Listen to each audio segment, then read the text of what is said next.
Welcome to Closer to Venus. I'm Johnny Burke, and today's guest is Crystal Ann Compton.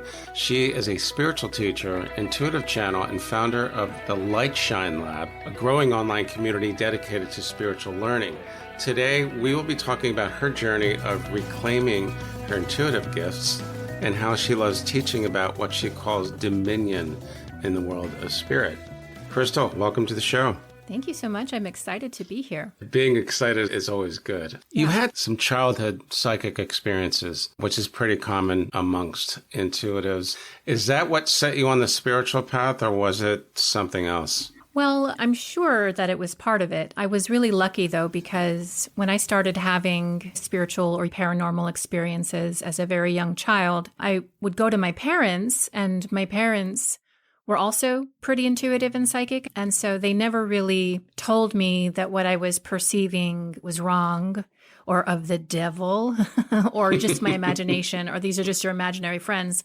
They kind of had a framework around what was happening to me. And so they were able to help me navigate that world. And I think because of that, I grew up just more comfortable generally in the world of spirit, not a lot of fear, and kind of felt free to explore. So in other words, when you were young and you were in school and you knew the bus was coming around the corner, you knew better than to bring that up. You just thought, I'll keep that to myself. Well, I was born and raised in Hawaii, and my father was born and raised in Hawaii. My grandfather was a legislator in Hawaii. We were on the outer islands as well. The outer islands is anywhere other than Oahu and Honolulu. And so we were a pretty mystical kind of people generally. My father believed in the Hawaiian gods. My mother had grown up Catholic. So even if I had said something, the bus is coming, I don't know that a lot of the kids would have had a problem with it, because that's just kind of the culture that we grew up in. My daughter was very intuitive as a child as well, but she went to parochial school, I think K through 6. And yeah, you just kind of have to hide that under a bushel, if you will. So she didn't go around talking about it. And I'm sure if I grew up in the mainland, as it were, I would not have either. But in Hawaii, that was just part of the experience. Definitely a different culture. And it seems as though in some cases, the gifts, the psychic abilities sometimes run through the bloodline. Like you mentioned, your parents had it, and maybe your grandparents or not. I've heard tales of my maternal grandmother being a very woo-woo kind of a person. Like my mother told me this story about waking up in the middle of the night. She was hearing something in the living room. So she walked out, and my grandmother was in the doorway with her hands extended calling the aliens. But that could be because she was an alcoholic too. I'm not sure. But I don't know about the bloodline for me, but I do think that there's something to be said for not locking down a child's experience, whether that's just the imagination or whether that's the experiences that they're having, and instead just supporting them. So that was really helpful. And I think because of that, my intuition, my psychic abilities continued to grow. But there were other factors as well, besides just my parents, for sure. Now, you were brought up in Hawaii, which has obviously a different culture than what we have here in the States. But was that more of like a fundamentalist Christian or Catholic upbringing? How did that impact your abilities? So yeah, my father believed in Hawaiiana, which is just the culture and the spirituality of ancient Hawaii. My mother was a Catholic, but she had left Catholicism when she was 12. My parents, for as supportive as they were of my intuition and my spirituality, they were very dysfunctional people generally. My father was a substance abuser of the highest order, and he was also a very violent and abusive person. My mother kind of just fell into the role of enabler and the abused person. And so of my own volition, around the age of 12 or 13, I converted it into Pentecostal Christianity. And this was like the scandal of the family. My father, for as much as he got wrong in his life, was highly, highly intelligent, photographic memory, read all the time, was highly educated. So when I became what he called a subversive by becoming a Christian, it just threw him all the way off, and we ended up having a very antagonistic relationship. For my part of it, I was looking for some kind of structure because truly, I grew up in a wild way. When I say I was in the heart of darkness, I mean it, because I was growing up in a town called Volcano on the Big Island, where I could see the volcano erupting from my backyard. We didn't have electricity. We didn't have running water. My father's on an alcoholic rampage every night, and we were just trying to survive. So at the time, my innocent friend invites me to church, I'm like all in. Like, give me some order, give me some instruction, give me something that I can hold on to. And I very, very quickly converted to Christianity. But it's Pentecostal Christianity. They're very, very charismatic. And I would say to you also very psychic. They're being slain in the spirit. They're speaking in tongues. They're healing. They're prophesying. So my psychic abilities could kind of fit in Pentecostalism. Not all of them, but somewhat. So I was able to kind of exist and also be psychic. Very interesting about the Pentecostal branch of the church. So I'm just wondering where I got that fundamentalist from. Well, because they are somewhat fundamentalist, because they're literalist, right? Every single word in the Bible is true. But like my journey through Christianity started in Pentecostalism, and I ended up, though, in a more fundamentalist evangelical church. So that's how that developed, and that was your path. Sounds like you were looking for your own truth and the reasons why the world is madness, and if there is a reason for that at all. So at first, the Pentecostal church was a haven for you, but then you went from there to a more of an evangelical type of church. So why did you choose that? I think it was probably just where I ended up geographically. The Pentecostal church happened on the Big Island. I ended up moving to Oahu, finding a different church that wasn't necessarily Pentecostal, still charismatic, but very literalist, very patriarchal. It was just kind of my journey from one church into another church. But in each church that I found myself, I always felt very called to participate at a higher level than most people, you'd say. Like I was a missionary a few times. I was a singer in the worship team. I was a Bible study teacher. And I always fascinated with this idea of a personal connection with God, because something about that felt very intimate, very dynamic to me. And of course, that harkened back to like when I'm 3 or 4 talking to tree people. That was very intimate, very dynamic. So I was always interested to know God more. And that was my journey through it. But I didn't stay there forever. I had to leave ultimately. When people have psychic abilities or people that are just hypersensitive, do you think they have a natural inclination to find source, to find God, to find reasons for existence? Or is that not necessarily true? I wouldn't be surprised. I think when you say extrasensory, it's just a heightened ability to sense, to feel, and to know. And when you're in that energetic predisposition, I think you do lend yourself to connection to spirit just deeply and generally. So I think so. But having said that, I've known a lot of psychic and intuitive people who were not very godly and not very nice, but still had the gifts. But still have the gifts, Yeah. Yes. Okay. So at what point did your ability start to ramp up? I believe you went to psychic school. Was that right at the beginning or was that later on? So yeah, that didn't come until later on. I stayed in the Christian faith for about a decade. And because of something that happened with my pastor at the very end, this was after my father died, he did something that was just really inappropriate. And we won't go into it or anything, but it was like such a clarifying moment for me. And that was the first time that I started to wonder, what is this all about? What am I doing here? What does my church actually represent? And I ended up leaving the church when I was in my mid-20s, what I call roaming around in deserts for quite some time. Mm-hmm. As soon as I left the church, I was overtaken by fear because I was afraid I was becoming what the Bible calls an apostate, somebody who backslides and goes to the devil. So I spent some time just trying to be okay not being in church anymore.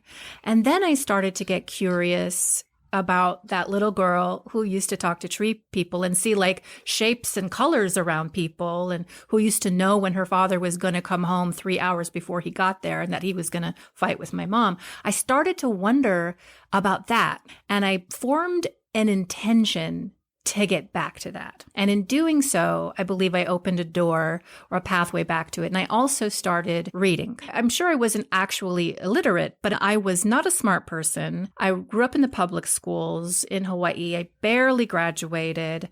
But as soon as I opened books up and I started reading, something happened with my capacity and intelligence. Like I just absorbed it all like a sponge. And it started, in terms of metaphysics, it started with Edgar Cayce. And I liked Edgar Cayce because he was also a fundamentalist Christian. He was also somebody who believed in the Bible, believed in God. And when he started channeling about reincarnation, it absolutely scandalized him. He almost locked it down and stopped, but he had the bravery to continue. I loved reading his channeled information, and that was the beginning of my journey back to my intuition, which ultimately culminated in me going to psychic school. Casey was called the sleeping prophet. He had something like 14,000 cases and probably is not only one of the best, but one of the most confirmed psychics. I think he used to go to sleep and put himself in a trance and basically would tell the person, the sitter, about their past lives, right? Yes, and also their medical information. He would channel diagnoses, but also treatments and remedies. He's called the father of holistic medicine. I actually went to the ARE, which is his foundation. And back in the 30s, 40s, 50s, he built a hospital to treat people with his holistic remedies. And he was an amazing person. He was channeling who I believe was the Archangel Michael. But he never charged for anything. He worked himself into the ground. In fact, some of his channeled readings admonished him and said, you got to stop working so much. You got to stop giving all of this away. But he never did because he was just in service to other people. He was just a really good person and also very psychic. So that had a pretty big impact on your development and I guess kind of gave you license to move forward on your path. And you developed at some point a theory of dominion, which you claim that it's the only psychic protection that you'll ever need. Yes. Very, very important thing to know for anybody who is thinking about taking the path of the medium or the intuitive. There's a lot of apparently beings, I've been told over and over again, out there that do not have our best interest in mind. We have to be careful. Tell us a little bit about when that theory came into fruition, how you designed it, how you created it. Well, it starts when I first left and I was in that state of fear, but I was also opening up my intuitive faculties again. But I was in fear.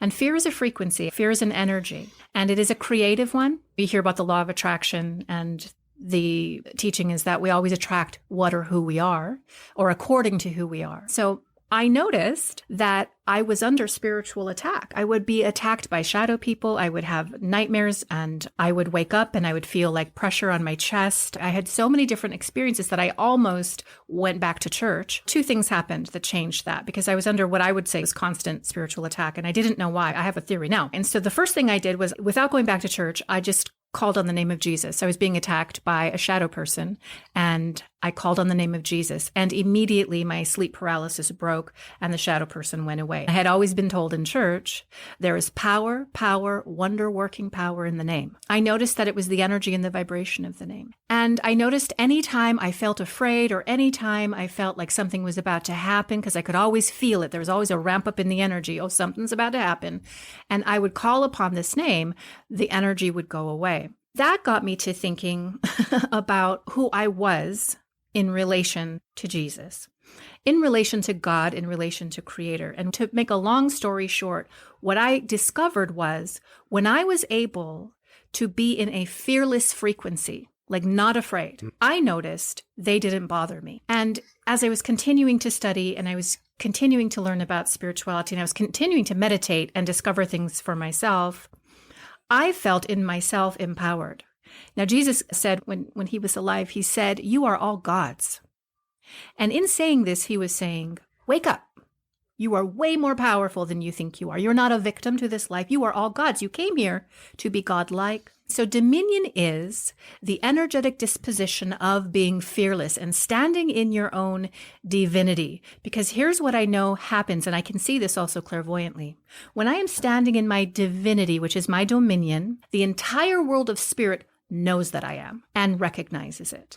When I am not in my dominion, when I am in a state of fear, that same ecosystem notices that I'm in fear. And it's only when I'm in fear or weakness or anxiety that spirits attempt to attack. But when they know that I know who it is that I am spiritually, I used to have so many paranormal experiences, and many of which were attacks. And now, some 25 years later, it is crickets in my house. I am never attacked. The last time a shadow person ran up on me was probably 3 years ago in this house. And while it startled me, it was maybe 3 to 5 seconds before I got right back into that dominion. I'm like, oh, we're not doing this today. Get on out of here. Just like Jesus would cast out the demons, right? Just like Jesus would command the spirits to do what he wanted them to do. When we get into the space of that, they absolutely will obey. So that is what dominion is. Here's the thing. Protection, there's all kinds of ways to do it. I think sage works. I think you could put out some crystals. That works. But nothing works better than knowing who it is that you are. Really?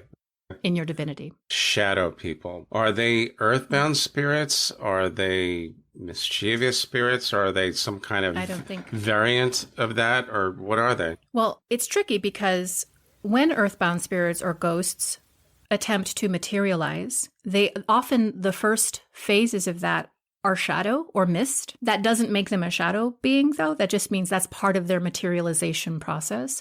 A shadow being is an entirely different type of entity. It is my personal belief that they've never been human.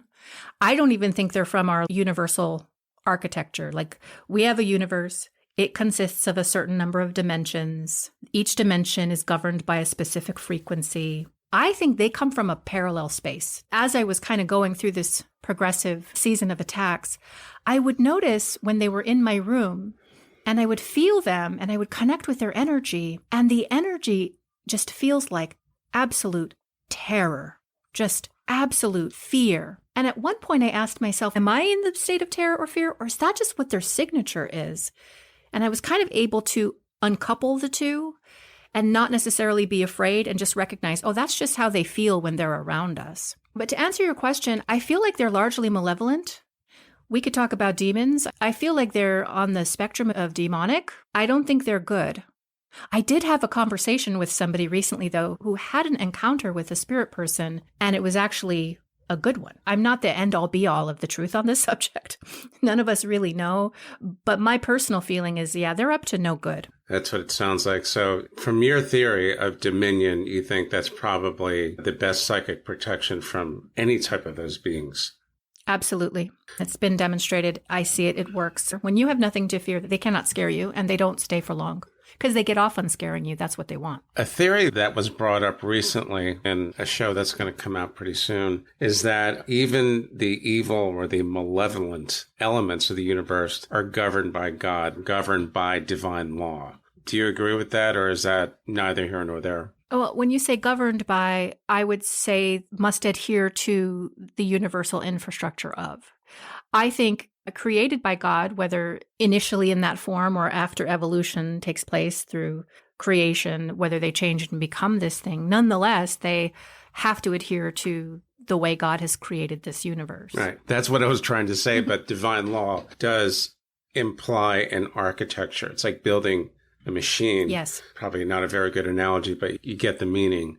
I've never heard that before. I don't really like to bring up these type of things, but if someone's going to bring it up, it's important to know that all beings out there, it's not all good and bliss, whoever they're created by. Right. I think that if you read the Kabbalion, which is a Hermetic book, they talk about the law of polarity and how everything is really just one thing. We're all just one, right? We've heard this concept. Right. But in the one, there's a spectrum.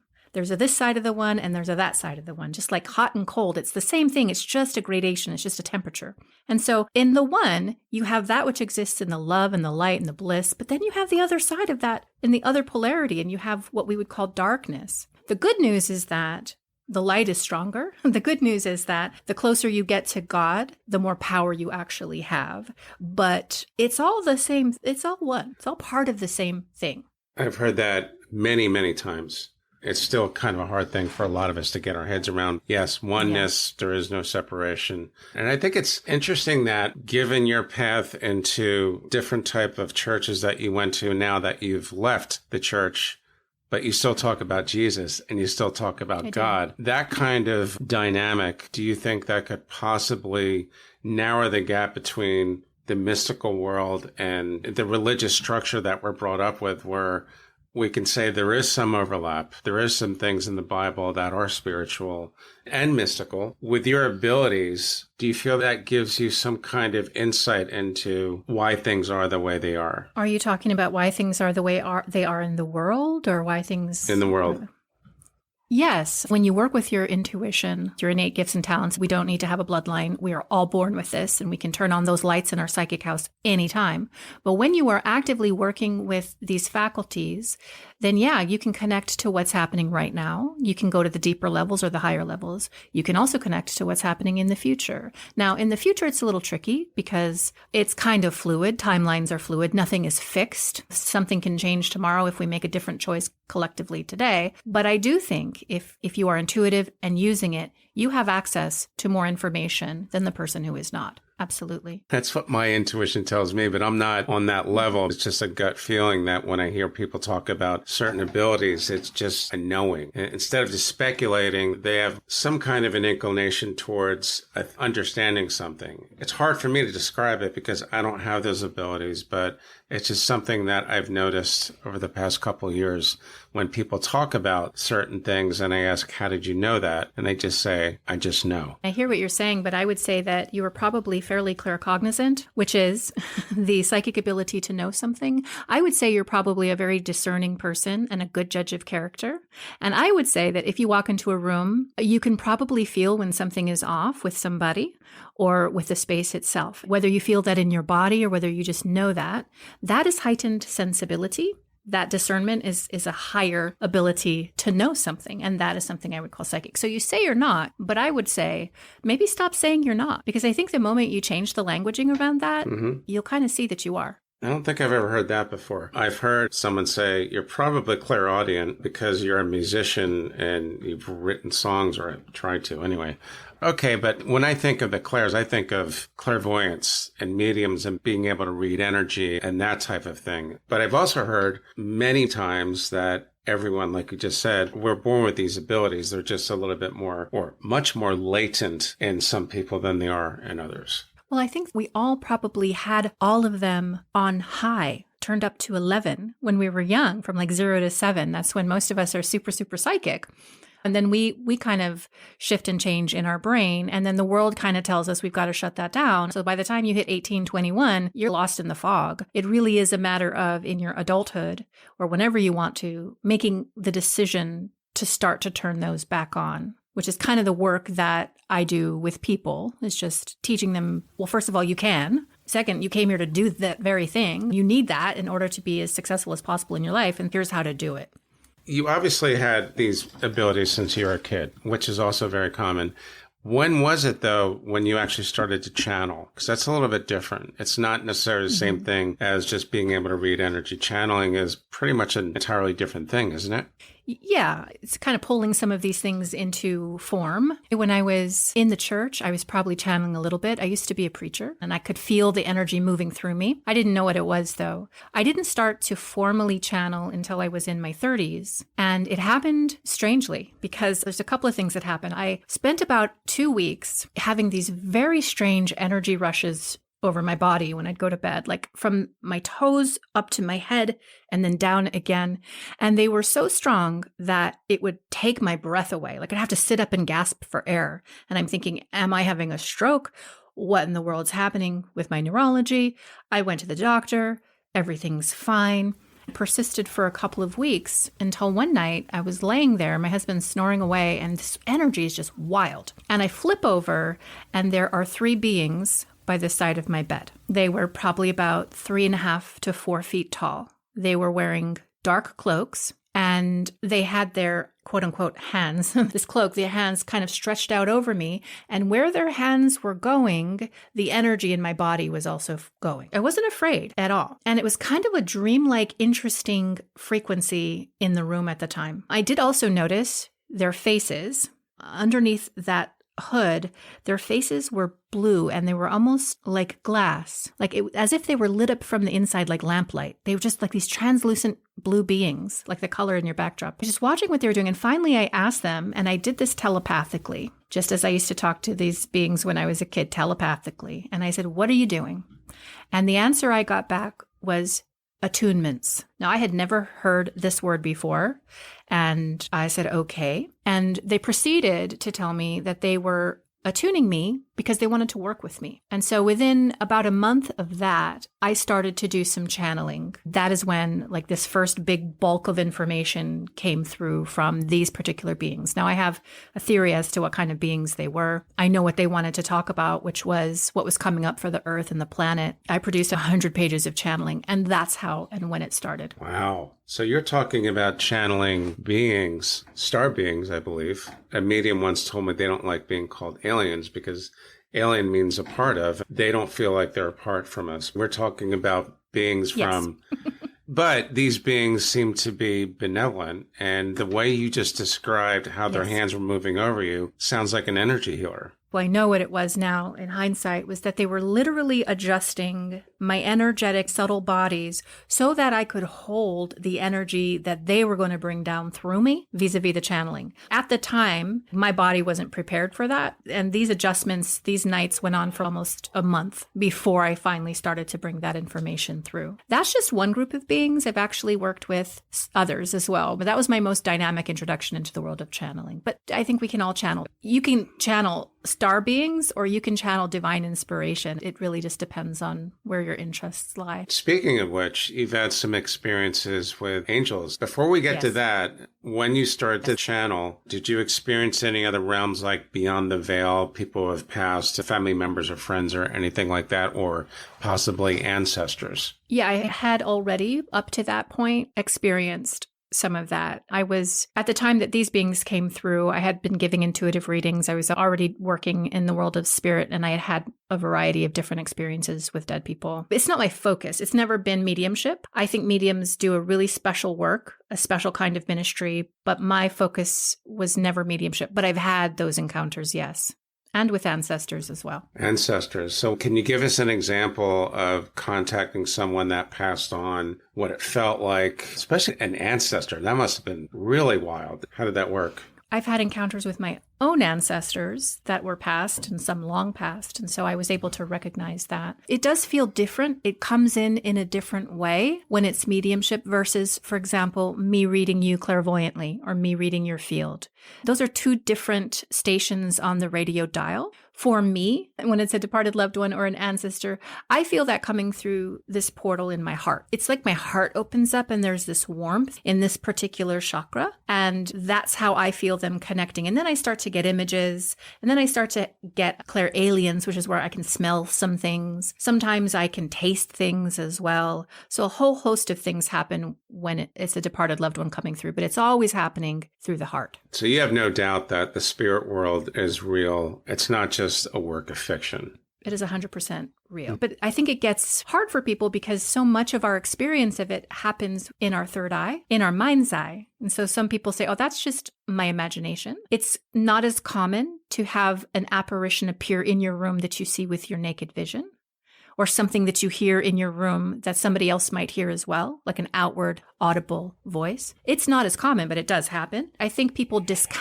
often discount messages and promptings from their loved ones in spirit because they think it's them thinking or feeling that when it's really them trying to communicate.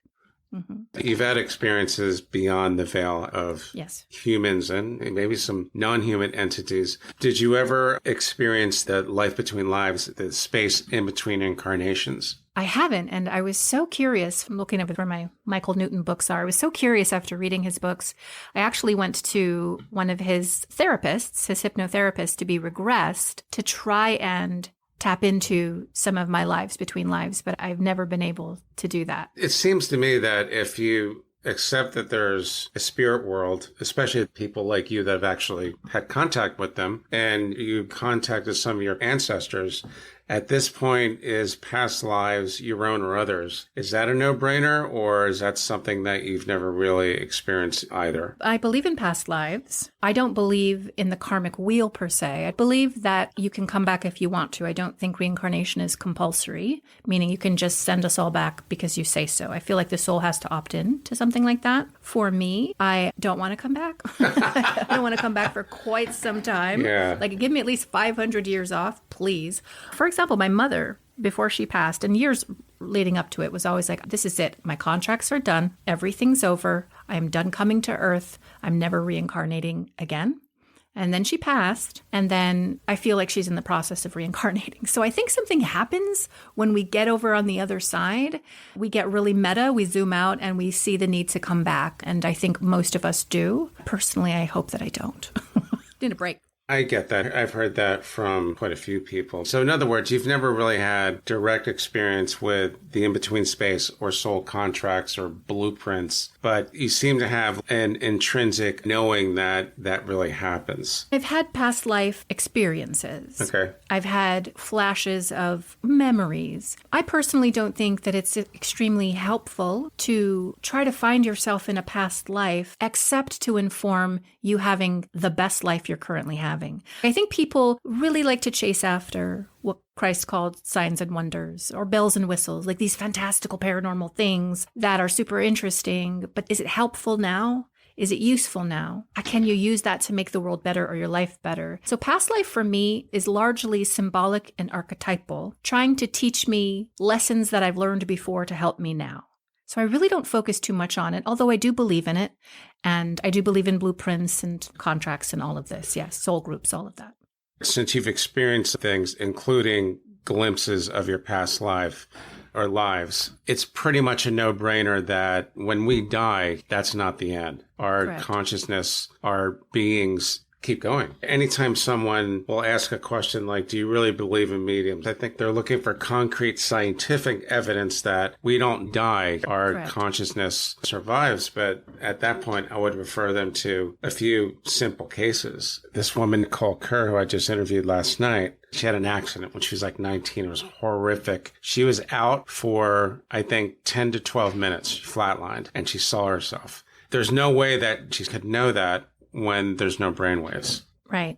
I know Nicole Kerr. I've interviewed her as well for my podcast. So her story is wild because she didn't remember the entire experience until like 20 years later when it just like came back. I love those things because no matter what the topic is or the objective of the person who's speaking, all of it really comes down to, it seems like, is either the survival of consciousness or the evolution of consciousness. Yes. What are your thoughts? I think that's true. I think when someone's asking whether we believe in clairvoyance or mediums, they're wondering, does life go on? And there may be a little bit of the fear of death in that question. And I think that's everyone's question, right? And Right. The reality is that I can say whatever my experience is and the next person can as well. But until you experience it yourself, you're just not going to know. And that's that unknown that we're talking about. People keep saying that there's no proof of the afterlife. But what about the Psychical Research Society of England and America? Like, what about all of the scientists that have investigated reincarnation? There's a lot of actual evidence suggesting of it. Now, is it repeatable? No. So is it real science? I guess no. But I think there's a lot of evidence out there that points to life after death for sure. Yeah, there is. There is. Yeah. Between near-death experiences and research of people like Ian Stevenson Correct. and now Jim Tucker and the rest of Stevenson's contemporaries that followed in his path. You can't explain how some kid can walk into someone's house and tell them about their relative that passed and know family secrets and other things. And this is back in the 70s and 60s. Right. It's not like they had Google back then.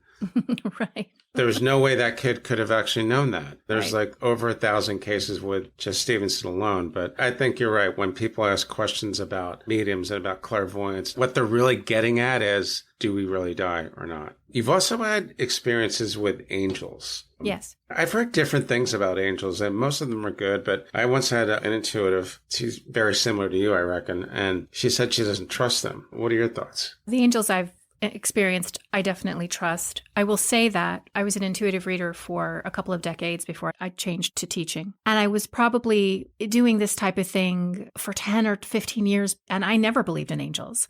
I thought angels were kind of a quaint vestige of religion and an idea people needed to believe in to feel better about themselves, an anthropomorphic image of something they needed to be real. And so I just thought it was hogwash personally. I did, even though I was very spiritual and metaphysical, until I had my own experience.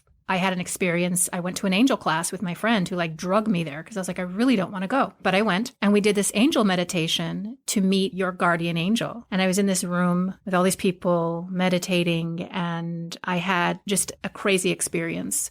I saw with my eyeballs a light up in the corner of the ceiling. And as I looked at it, I could see this is a spiral of golden light. I'm seeing this with my naked vision. But then I brought my third eye online, and what I see is this being starting to spiral out of the spiral that I'm seeing in the corner of this room. This being ends up spiraling in front of me and going down on one knee and putting his chin on the way that he looked at me was so quirky, like he had this total sense of humor. But I have to say that at the time, I started to convulse. There was no doctor there, but it felt like little seizures were happening where I was shaking in my chair. My friend was with me because the energy of this being was so overwhelming that I could not take it. Long story short, this being was Gabriel, and I had to ask who this being was. He told me. I didn't believe him. I still felt like this is just ridiculous. I'm having some sort of a mental issue right now. We ended up agreeing that he would place his name in my experience 3 times that week. And on the 3rd time, I would know it's really Gabriel. So I'm like making him prove to me after I'm having convulsions in this meditation that he's actually who he says he is. At the end of that week, I had 3 separate confirmations of the name Gabriel placed into my experience. And that was my first introduction to Gabriel. Now, Gabriel, he's crazy. I've had him walk into my bedroom with like a space helmet on. And come to me where I'm sitting in my bed and place that helmet onto me. And then all of a sudden I'm seeing like stars and sacred geometry and I'm starting to channel. But he's a very interesting angel. And I've also had experiences with Michael, and I've had experiences with an angel named Metatron, who was the former man Enoch from the Bible. The Bible says to test all spirits, and some beings will say, I'm an angel, and they are not. The way you can tell an angel is based on their energy and vibration. It is extremely ascended and it is extremely high vibration. That's a rapidity. That's a fast moving kind of vibration versus a negative being who has a totally different signature. If you check in with a negative being, you'll feel that in your gut. It's a sick, slower type of a frequency. Jesus said, you will know them by their fruit. And this is what I think he means. You will know them by the way that they make you feel. And so I think angels are good, but I don't think they're the mythological beings that we were taught they were in school. I don't think that's what angels are. I think you just opened up the proverbial can of worms here, which we're going to have to investigate further in a different episode, but very cool stuff. For now, anyway, is there anything else that you want our listeners to know? I would want them to know that they are intuitive, that their natural state, their actual human state is to be connected to the divine. And it really is about shifting your orientation towards that which you already are in order to open up to that. And everybody can do that no matter where you are in life. Excellent. Crystal, thanks so much for coming on to the show. Great information for our listeners. Speaking of which, how do they find you online? My website, crystalanncompton.com. Don't forget the E in Anne, crystalanncompton.com. I will put that in the show notes and the transcript. You've been listening to Closer to Venus. I'm Johnny Burke. If you enjoyed today's episode, please consider subscribing. You can also leave us a review on iTunes as well. For more info, go to closertovenus.com. Thanks again for tuning in, and we'll see you next time.